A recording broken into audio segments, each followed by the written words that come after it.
7 à 6. Bonjour à tous. Bonjour à tous, bienvenue pour cette deuxième édition du Digital Rise. C'est le 3e webinaire de la journée. On en a 6 au total. Le Digital Rise, c'est quoi? C'est 6 grandes thématiques que nous abordons autour de la visibilité des marques sur les moteurs de recherche. Aujourd'hui, je suis accompagné de Charlotte et Marion. Bonjour. Bonjour. Salut à toutes les deux. On va se présenter un peu tout à l'heure. Moi, je m'occupe de la partie commerciale chez WAM. L'agence WAM, c'est aussi Première Place. Vous travaillez chez Première Place, agence qui a fusionné avec nous récemment. Je vous laisse vous présenter, Marion, Charlotte. Alors de mon côté, je suis en poste à Première Place depuis 2010. Initialement, j'étais chef de projet SEO et j'ai fini par rejoindre la branche web pour en prendre la responsabilité en 2019.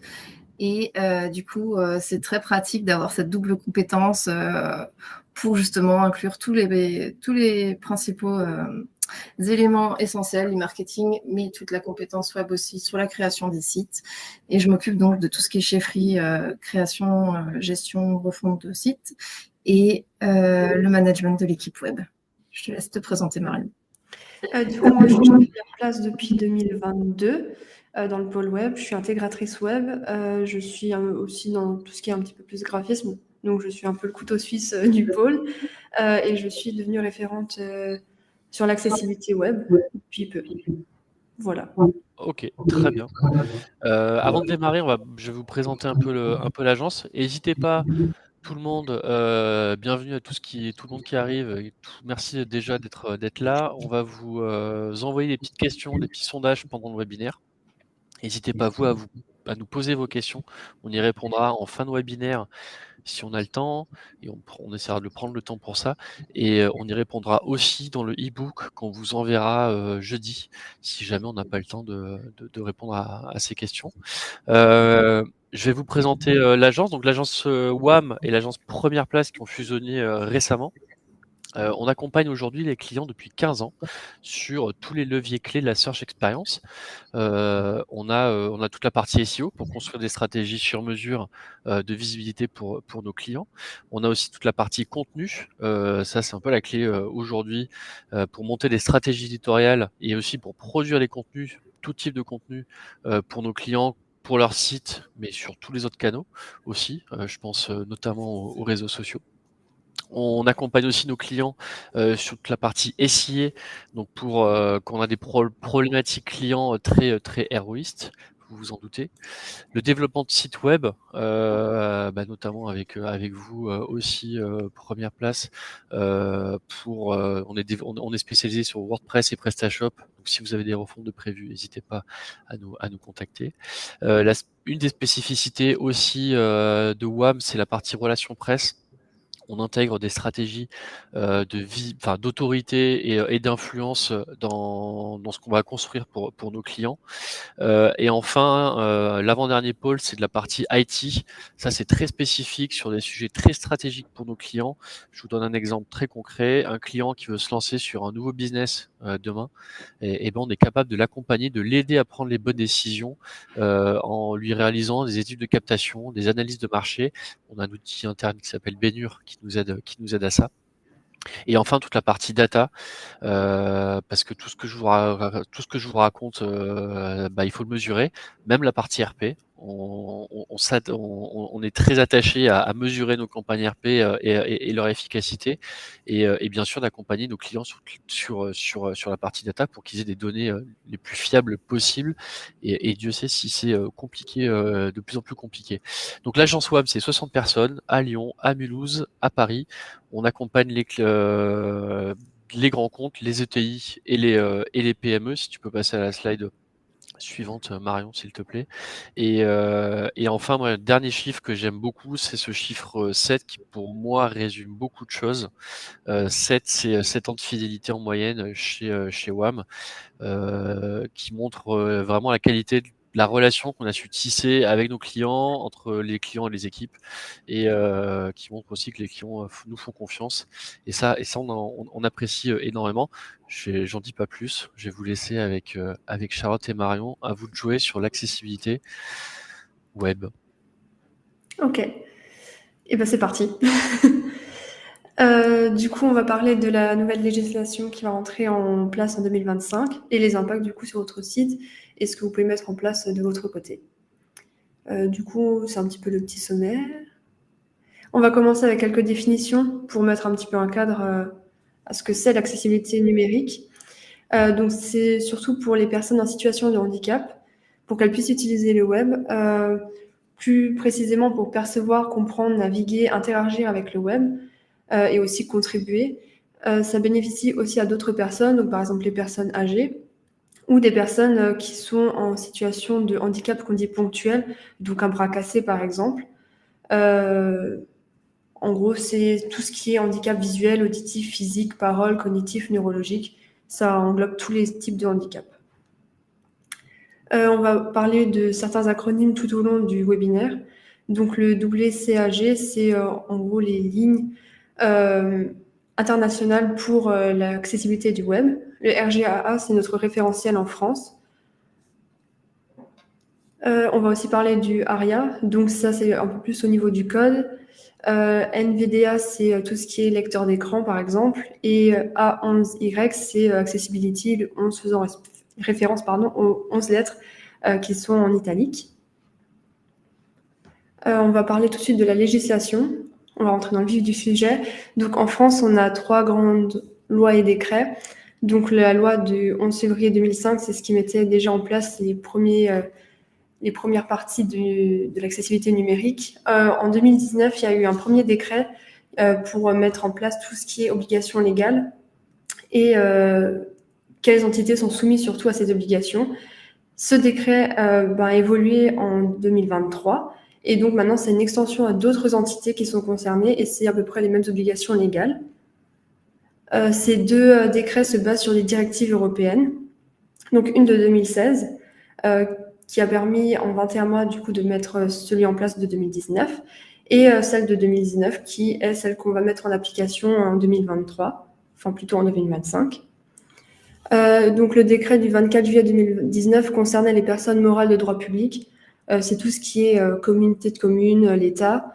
Les personnes morales délégataires d'une mission de service public ou d'intérêt général, c'est tout ce qui est un petit peu transport, office de tourisme par exemple. Et les entreprises privées dont le CA est supérieur à 250 millions d'euros sur 3 ans. C'était très précis. Et depuis le 9 octobre 2023, ça s'étend à certains types de services. Donc, on va dire tout ce qui est téléphonie, mais aussi tout ce qui est ordinateur, smartphone, et aux entreprises ayant plus de 2 millions d'euros de chiffre d'affaires et avec au moins 10 personnes au sein de l'entreprise. Ça, c'est les quelques dates clés. Donc, en 2019, l'acte législatif européen. En 2023, la mise en application de cette directive à notre niveau en France. En 2025, les premiers sites sortant à partir de cette date-là devront être accessibles. Et en 2030, c'est tous les sites qui sont faits avant le 28 juin 2025 qui devront être accessibles à leur tour. Comment on est en conformité avec la législation ?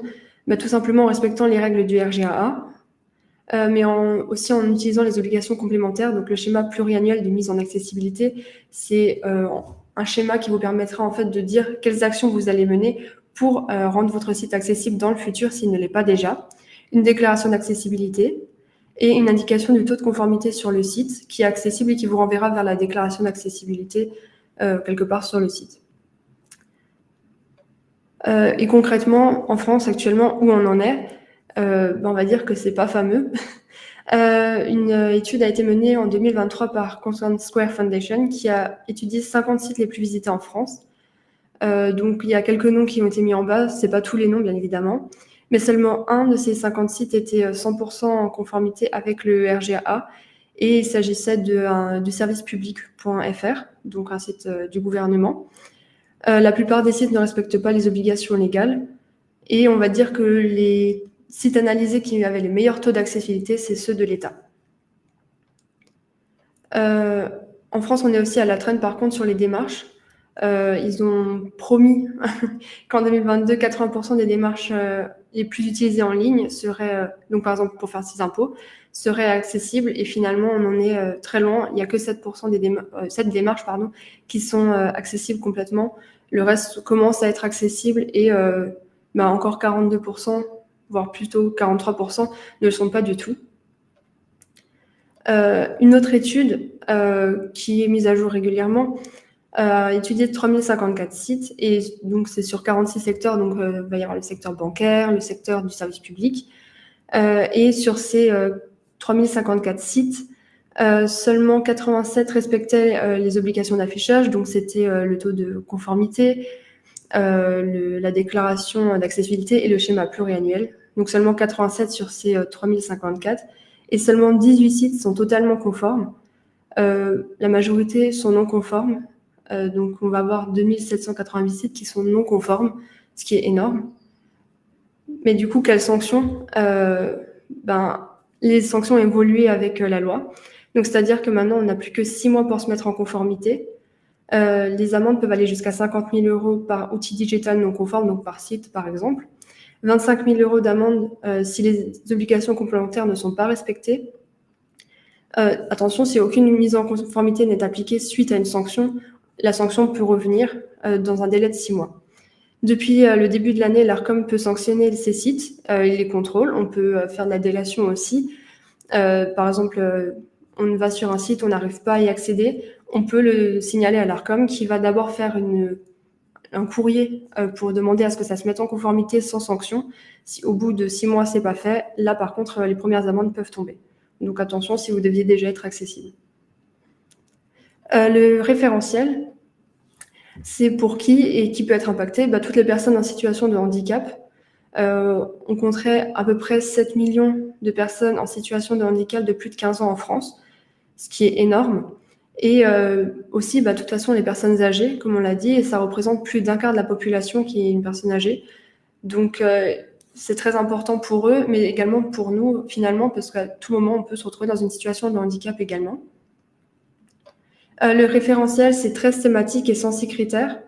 Les thématiques, ça va des images, au contraste des couleurs, aux tableaux qui sont dits complexes, aussi à la structuration de l'information et de la page. C'est assez vaste. Du coup, j'ai pris quelques... D'abord, il y a le taux de conformité aussi. J'ai parlé de taux de conformité jusqu'à présent. Donc, il y a le non conforme, c'est un site qui va être non audité, ou un site qui a un taux inférieur à 50%. Un site partiellement conforme, c'est au-dessus de 50%. Il est en bonne voie, on va dire, pour devenir totalement conforme. Et totalement conforme, forcément, c'est 100% des critères validés. À noter que, forcément, sur les 106 critères, vous ne pouvez peut-être pas avoir tout bon tout de suite, mais le but, c'est que, in fine, vous soyez totalement conforme. Donc là, c'est quelques-uns des critères, par exemple, qu'on peut trouver. Donc, par exemple, les images dites porteuses d'informations ou en lien doivent avoir un texte alternatif. Et les images qui sont dites décoratives ou accompagnées d'un lien avec un texte n'en ont pas besoin. Donc là, j'ai pris 2 exemples. Par exemple, sur le site de l'agence WAM, on va avoir la première image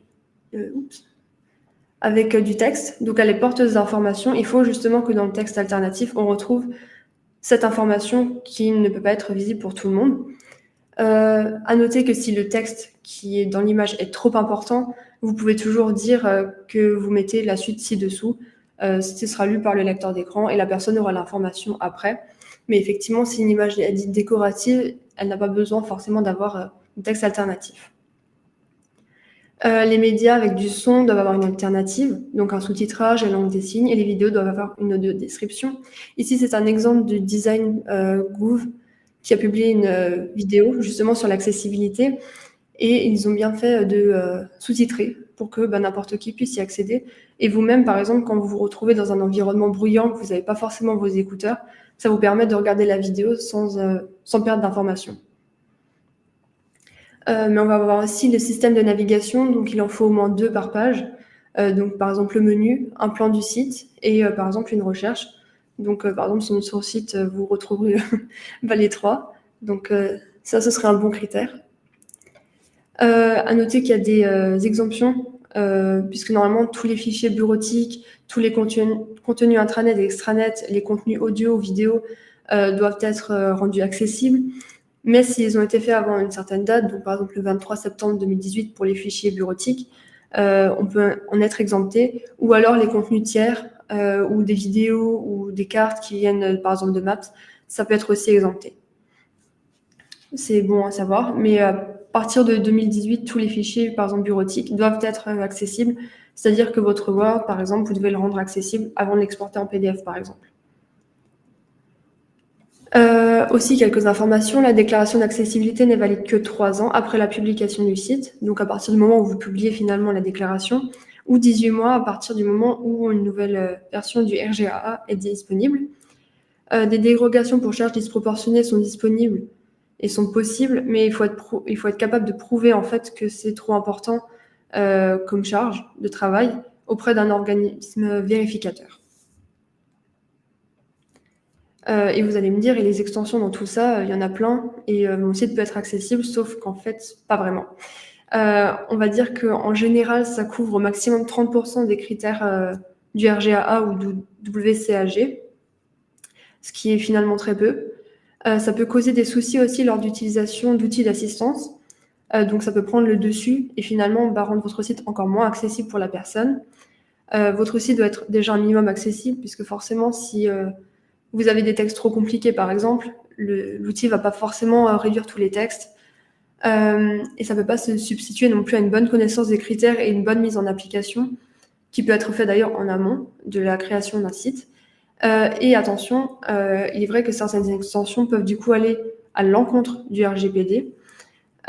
C'est-à-dire que typiquement la dernière fois, je me suis baladée sur un site, j'ai testé leur module d'accessibilité, j'ai quitté le site, je me suis plus posé la question. Dernièrement, j'y suis retournée et en fait, ils avaient gardé en mémoire mes informations qui n'étaient pas du coup pas les bonnes, mais ça peut garder des informations sur par exemple le type de handicap de la personne, selon les données qu'elle a données et les paramétrages qu'elle a effectués. Donc ça peut être vraiment problématique. Et du coup, à vous de jouer. Je vous ai fait un petit test. Est-ce que ces boutons de pagination sont accessibles? Donc vous avez la version normale, la version au survol d'un des boutons. Donc par exemple celui-là, ce serait au survol. Est-ce que vous pensez qu'ils sont accessibles?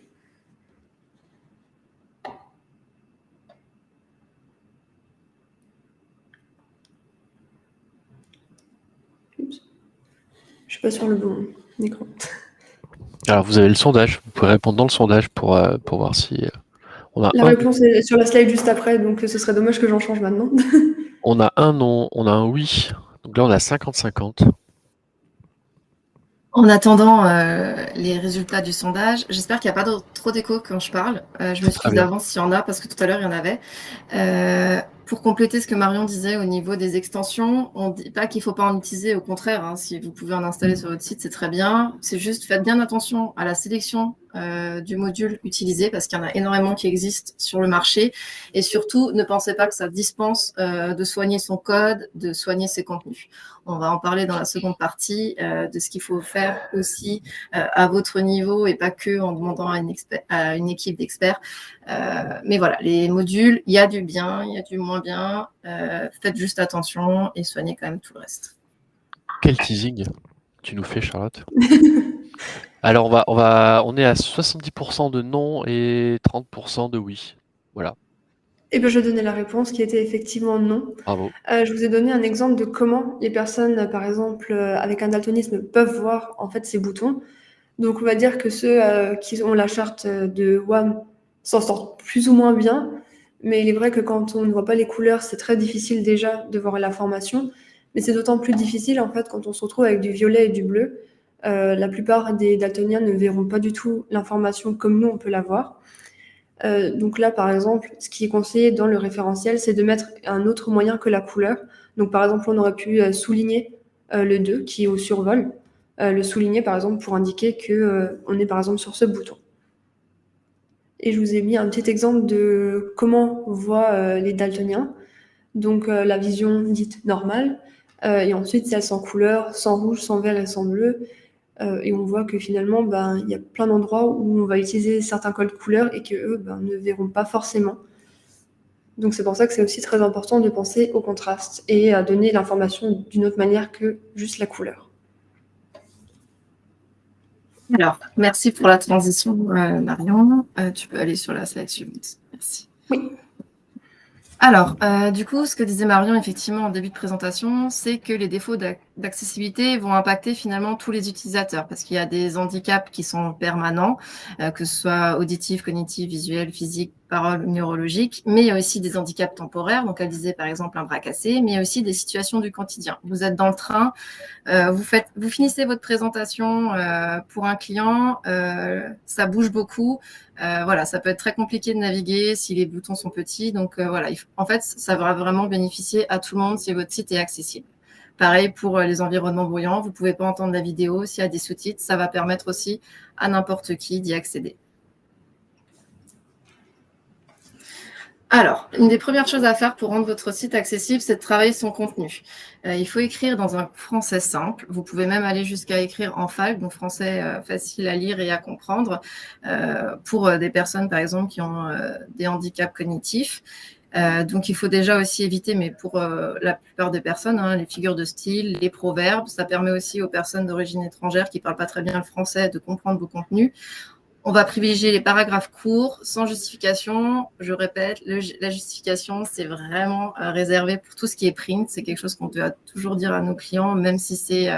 voilà, quand on est très amoureux du print, c'est compliqué d'accepter, mais il ne faut pas de justification et le contenu ne doit pas être sur des largeurs d'écran trop larges, en tout cas pour les ordinateurs ou les très grands écrans, parce que ça devient très compliqué après à lire.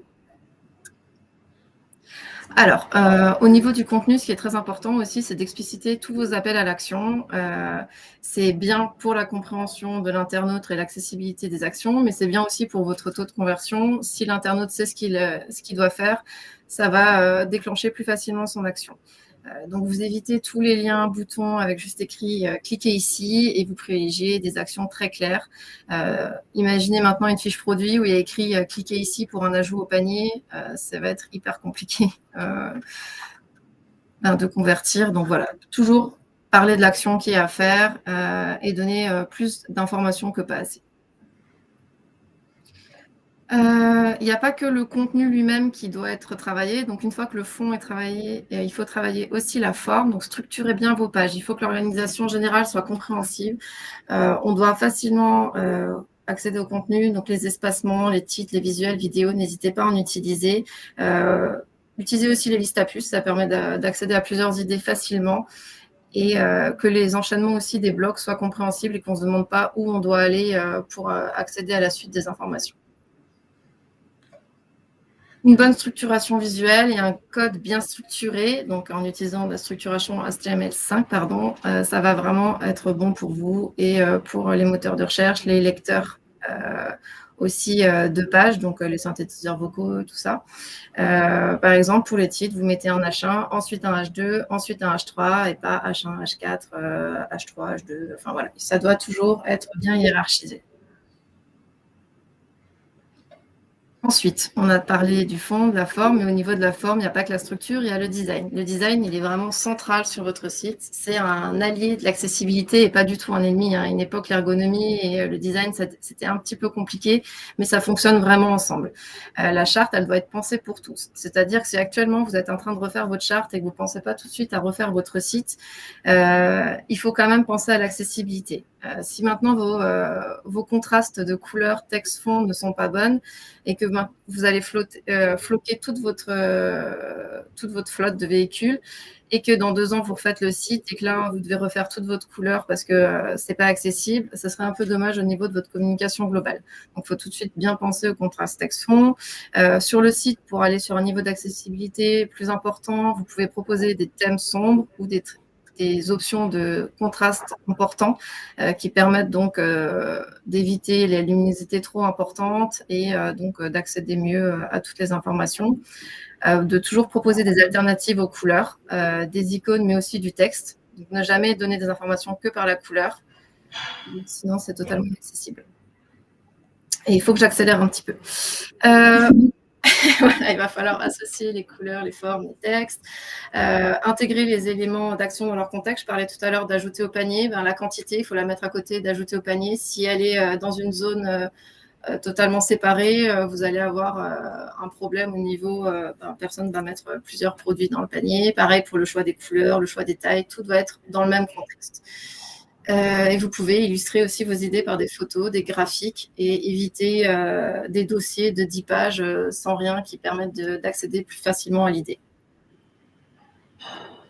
On évite, comme je disais, tout ce qui est jeu typographique, pas seulement les figures de style et les proverbes. Donc, on évite les soulignements qui sont réservés aux liens et de faire des textes entiers en capital. Pensez aussi aux usages mobiles. Il faut qu'on puisse accéder à vos informations, à cliquer avec des doigts. Donc c'est l'exemple que je donnais tout à l'heure. On peut penser qu'on n'est pas concerné parce qu'on veut juste parler, s'occuper de son identité, de sa communication offline, mais non, il faut tout de suite y penser. Choisir une typographie qui soit accessible, c'est-à-dire qu'on puisse par exemple voir la différence entre un L minuscule et un I majuscule. Il y a beaucoup de typographies où vous avez 3 barres, donc on ne sait pas du tout la différence. Par exemple, les zéros et le O majuscule aussi, ça peut poser problème. Choisissez bien vos couleurs principales et secondaires. Pensez communication globale. Les interactions, pareil, large zone d'action. Laissez aussi des espaces à côté de vos zones d'action pour pas qu'on clique par erreur en voulant scroller, par exemple. Il faut que la navigation au clavier soit possible et que les fonctionnalités sont simples. Simplifiez toutes les interactions possibles. Si tu peux aller sur la slide d'après. Par exemple, quand vous faites une recherche, proposez tout de suite, faites de l'auto-suggest, qu'on voit tout de suite ce qu'on peut aller, et proposez aussi une correction automatique pour éviter les principales erreurs orthographiques. Alors, un petit point focus SEO pour rester dans la thématique. Google présente dans ses lignes directives en fait une priorisation d'affichage pour les sites qui offrent une bonne expérience utilisateur. Donc, c'est-à-dire, par rapport au point qu'on vient de voir, si vous avez un contenu qui est clair, concis et compréhensible, il y a de fortes chances que vous ayez créé un contenu qualitatif et donc ça va vous permettre d'améliorer votre positionnement dans les résultats de recherche. Bien sûr, là je fais des raccourcis, votre texte aura beau être le plus clair possible du monde, si par exemple la page n'est pas indexable, ça ne marchera pas. Mais on va imaginer dans le meilleur des contextes, vous faites un bon contenu, il sera forcément privilégié par rapport à un contenu de basse qualité. Donc, il faut savoir de quoi on parle. Les titres doivent être précis. On doit tout de suite avoir une information à donner aux moteurs de recherche et aux lecteurs vocaux, par exemple. Donc, ils seront contents et ça permettra effectivement de mieux vous positionner sur l'expression qui est travaillée sur la page. C'est pareil que la page elle-même. Ça parle de quoi au niveau, par exemple, du lien? Il faut qu'il y ait un texte d'ancrage précis, qu'on sache où on va aller. Ça donne aussi des bons signaux pour les lecteurs d'écran et les moteurs de recherche. Toujours pareil, les images et les vidéos, on renseigne les attributs alt, on met des transcriptions sur les vidéos. Ça va vous permettre donc d'envoyer des bons signaux aux moteurs de recherche. Les lecteurs d'écran seront contents donc pour l'accessibilité et vous pourrez améliorer votre positionnement au niveau de YouTube, de Google Images par exemple. La structure de la page, si elle est logique et cohérente, comme on a vu plus tôt, ça permettra d'avoir une navigation simple et accessible et ça permettra donc d'avoir un contenu aussi plus facilement indexable par les moteurs de recherche, donc de gagner en visibilité sur tous vos contenus qui pourront donc être bien crawlés et indexables. La mise en place de sitemaps, c'est une bonne aide de navigation pour les malvoyants, mais c'est aussi du coup une facilité pour l'indexation, notamment pour les sites hyper complexes, avec beaucoup de niveaux, des pages, par exemple sur 4 niveaux, ça peut être difficile de les indexer si on n'a pas d'aide comme ça pour tout trouver.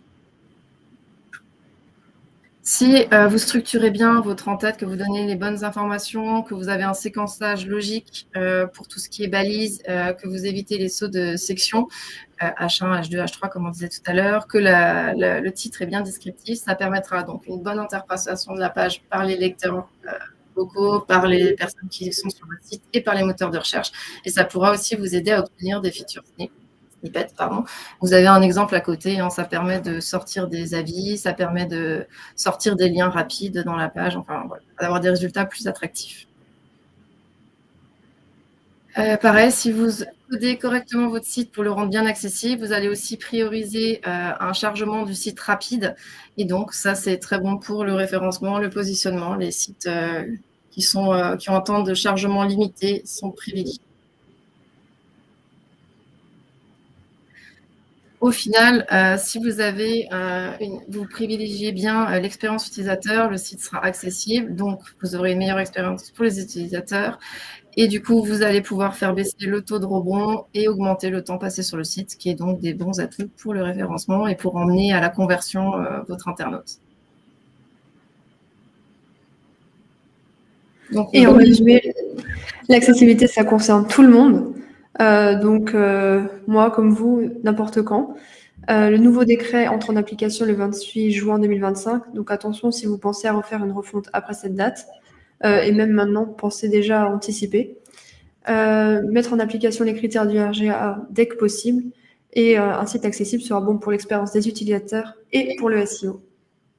me permet juste d'ajouter que on est allé beaucoup plus loin dans notre préparation de la présentation au niveau des critères législatifs, mais aussi de plein d'exemples de ce qu'il faut faire pour vendre votre site accessible. Mais on n'a pas le temps, c'est un sujet hyper complet, donc on a quand même laissé des éléments en annexe que vous pourrez récupérer dans le e-book plus tard. Tout à fait, Charlotte. Et on a lancé un petit sondage, on se pose la question, c'est est-ce que maintenant vous pensez que votre cible est accessible maintenant après avoir vu ce webinaire? N'hésitez pas à répondre, n'hésitez pas aussi à nous poser des questions, c'est le moment, on a encore un peu de temps. Merci Charlotte, merci Marion. Moi j'ai une question déjà, si j'ai un client qui veut se lancer dans ce projet qui a l'air quand même assez costaud, de rendre son site accessible, concrètement ça lui coûte combien? Alors, on avait prévu cette question. Alors, c'est On est assez des très mauvais complexe. acteurs, c'est ça que tu dis? Ouais, on va faire semblant qu'on y croit. Non, mais du coup, effectivement, c'est hyper compliqué de pouvoir répondre simplement à cette question, dans la mesure où il va falloir déjà prendre en compte le niveau d'accessibilité visé, vu comme Marion le disait, en fonction de la typologie, de votre typologie, votre activité, votre cible, enfin vos cibles, vous n'allez pas viser le même niveau d'accessibilité, donc il n'y aura pas les mêmes choses à mettre en œuvre.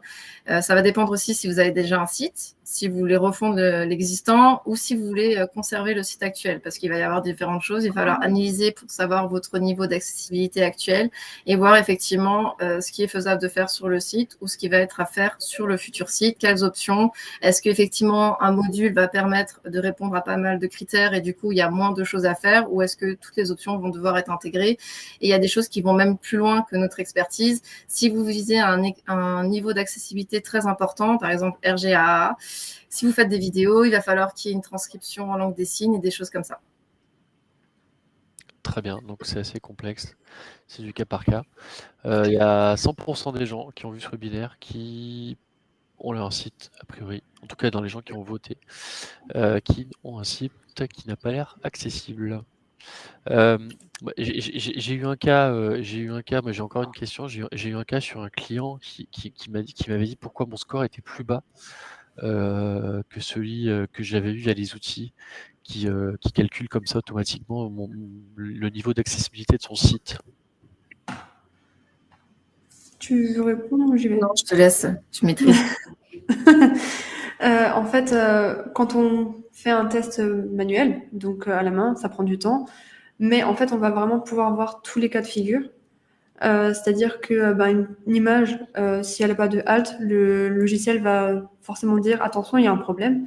Tandis qu'une personne va pouvoir dire attention, il n'y a pas de problème ici puisque l'image n'a pas d'information en fait. Donc ça va être pour ça que les taux peuvent varier et que après tout ce qui est par exemple pour les contrastes en général on peut leur faire confiance, ça marche assez bien. Mais par exemple pour ce qui est image, c'est pas forcément toujours optimal. Par exemple. Okay. Mais c'est des bons outils pour se donner une indication déjà à la base. Ça marche. Écoutez, on n'a pas de questions a priori. Ah si, pardon. Est-ce que vos slides seront dans les books? Oui, bien sûr, et les slides Lorenzo seront dans le e-book qu'on enverra jeudi, normalement avec le replay. Charlotte, Marion, est-ce que vous voulez conclure sur quelque chose ou est-ce qu'on a fini sur le sujet?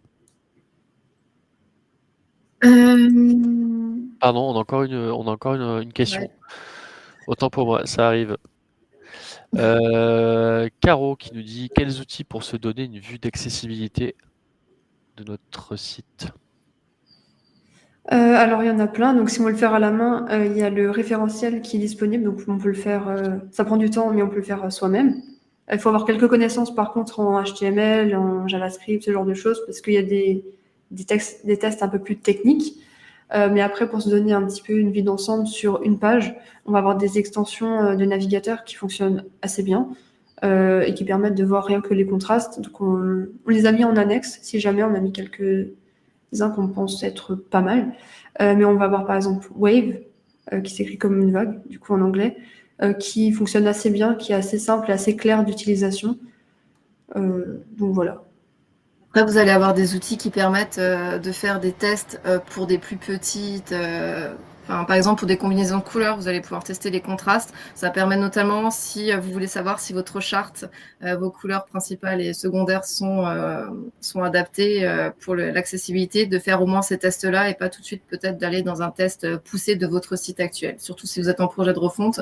Mais en tout cas, voilà, vous pouvez tester aussi vos boutons, voir s'ils sont bien accessibles. Avec la typographie utilisée, tout ça. Très bien. On a Michael qui nous demande est-ce que ça veut dire que jusqu'ici ce n'était pas obligatoire mais fortement conseillé parce qu'on connaît déjà beaucoup de façons d'améliorer son site mais pas à 100%. Alors ça dépend toujours de votre secteur d'activité. Par exemple, si vous n'êtes pas dans les secteurs publics, Marion complétera, elle maîtrise beaucoup mieux les dates. Vous êtes, par exemple, je sais pas moi, vous êtes un établissement, un EHPAD, potentiellement, vous allez peut-être viser des personnes âgées, pas que, parce que ce sont les proches aidants qui vont accompagner. Mais sur le principe, là, ça va être bien déjà d'avoir des options d'accessibilité. Mais si vous êtes un EHPAD privé, vous avez peut-être moins d'obligations actuellement qu'une mairie, par exemple. Marion, tu veux compléter ? Bon, non, c'est assez clair, mais dans l'idée, oui, effectivement, tout ce qui est mairie, même les mairies de nos jours, en fait, on peut le voir, elles sont pas forcément toutes accessibles, alors qu'elles sont censées déjà être en conformité finalement. C'est beaucoup de travail, donc c'est pour ça que beaucoup de mairies ont un peu de mal. C'est pas forcément très facile à faire non plus. Il y a des entreprises qui sont spécialisées dans les audits, dans ce genre de choses, mais c'est vrai que c'est pas toujours facile à mettre en place non plus. Donc après, effectivement, selon la cible que vous voulez viser, il vaut mieux déjà anticiper un petit peu, même si vous n'êtes pas forcément sous les décrets actuellement. Mais c'est toujours mieux quand même, parce que finalement, quelqu'un qui a un handicap qui va venir sur votre site et qui n'arrivera pas à naviguer, il va partir rapidement parce qu'il n'arrivera pas à trouver l'information. Donc, il vaut mieux déjà anticiper, même si on n'est pas concerné. On a encore Caro qui nous dit conseillez-vous d'indiquer sur une page notre taux de compatibilité dans l'idée d'enclencher la démarche à moyen/long terme. Certains sites a priori le font. Alors effectivement, comme ce que disait Marion, comme le schéma pluriannuel, ça fait partie des choses qui demandent qu'on ait ce niveau d'accessibilité sur les différentes pages du site. Donc, ça va faire partie des obligations. Marion, je te laisse compléter. En fait, si vous allez par exemple sur le site du gouvernement, par exemple, parce que c'est vraiment un exemple concret, en bas de page, par exemple, dans le pied de page, vous trouverez accessibilité 2 points et ensuite il marque totalement conforme, partiellement conforme ou non conforme, selon le cas. C'est un lien, donc vous pouvez cliquer dessus et ensuite vous aurez tout le détail sur une page qui s'appelle en général accessibilité. Vous aurez tout le lien de l'audit et donc du coup, vous aurez le taux d'accessibilité directement avec du coup des liens cliquables pour télécharger le schéma et comment ça s'appelle maintenant, je ne sais plus, le schéma pluriannuel et la déclaration d'accessibilité, voilà. Vous aurez tout normalement sur une seule page. En général, c'est bien fait sur les sites du gouvernement, c'est pour ça que je vous aiguille vers là-bas. Et vous aurez aussi normalement l'échantillonnage de pages qu'ils ont utilisées, le taux par page, c'est assez complet et c'est ce qu'il faut faire normalement. En tout cas, si vous avez déjà fait un effort d'accessibilité sur votre site, que vous avez déjà amorcé ces chantiers, vous pouvez effectivement commencer à montrer patte blanche pour montrer voilà ce que vous faites. Ça évite potentiellement des problèmes, des dénonciations, comme disait tout à l'heure. Et on revient sur la question des outils. Baptiste nous dit qu'il lui semble que dans Page Speed Insight de Google, il y a un rapport d'accessibilité. Qu'est-ce que vous en pensez ? Alors oui, on peut faire un test d'accessibilité, mais comme dit, c'est pas ce qui va dire si c'est conforme ou pas au RGA. Ça va juste vous donner des indications, par exemple, il manque des textes alternatifs, ce genre de choses. Donc ce ne sera pas aussi complet qu'un vrai audit, par exemple, ou qu'un outil qui va être vraiment spécialisé dans l'accessibilité. En tout cas, ce type d'outil montre que l'accessibilité et les attentes des moteurs de recherche sont assez similaires sur différentes choses, vu que, par exemple, le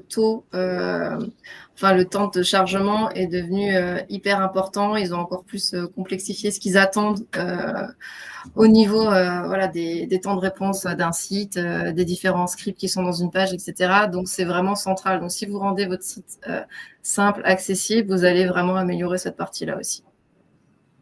Très bien. Eh ben, écoutez, on arrive au terme de ce webinaire qui était très intéressant. J'espère que ça vous a plu. Merci Charlotte, merci Marion. Donc jeudi, vous aurez le replay et le document avec toutes les réponses aux questions en plus. Et aussi, il y aura quelques annexes, comme l'a dit Charlotte. Nous, on continue pour la journée Digital Rise avec, à 13h, un sujet sur les RP et comment on peut bien travailler sa marque et son offre B2B sur les RP. Donc, si ça vous intéresse, vous avez encore le temps de vous inscrire. Et je vous remercie encore une fois d'avoir été là. Merci Charlotte, merci Marion. À très vite. Merci. Merci.